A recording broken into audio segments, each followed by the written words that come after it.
Chers membres d'Église et chers amis, bonjour. Au chapitre 4 du deuxième livre des rois, une femme vient à la rencontre du prophète Élisée. Je vous lis le début de cette histoire. La femme d'un des prophètes cria vers Élisée. « Mon mari, ton serviteur, est mort, et tu sais qu'il craignait le Seigneur. Or le créancier est venu pour prendre mes 2 enfants et en faire ses esclaves. » Élisée lui dit, « Que puis-je faire pour toi?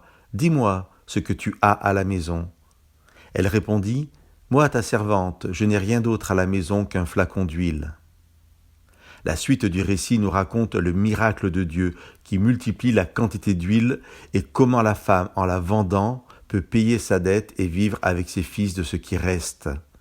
Cette histoire nous présente le Dieu de l'abondance, de la surabondance. La première question que le prophète adresse à la femme est comme une formule de politesse, une formule d'accueil. « Que puis-je faire pour toi ?» C'est la phrase qui vient à l'esprit de celle ou celui qui veut répondre à la demande d'une personne. « Comment, moi, je peux t'aider ?»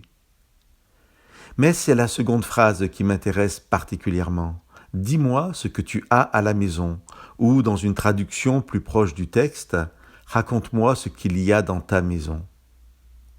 Ce n'est plus ce que moi je peux faire, mais ce que toi tu possèdes, et ce dont tu n'as peut-être même plus conscience.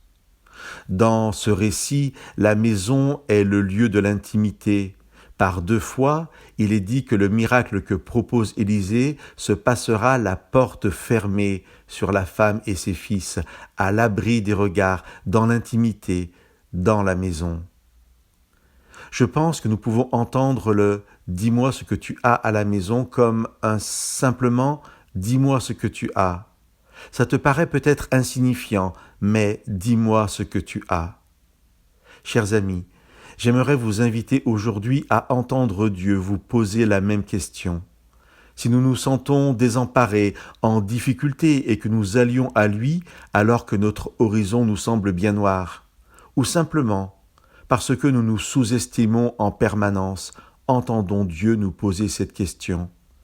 Qu'as-tu dans ta maison? Quelle est encore ta richesse?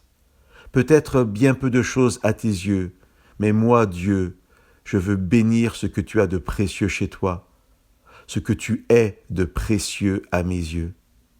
Laisse-moi être dans ta vie le Dieu de la surabondance et multiplier ce qu'il y a de précieux chez toi.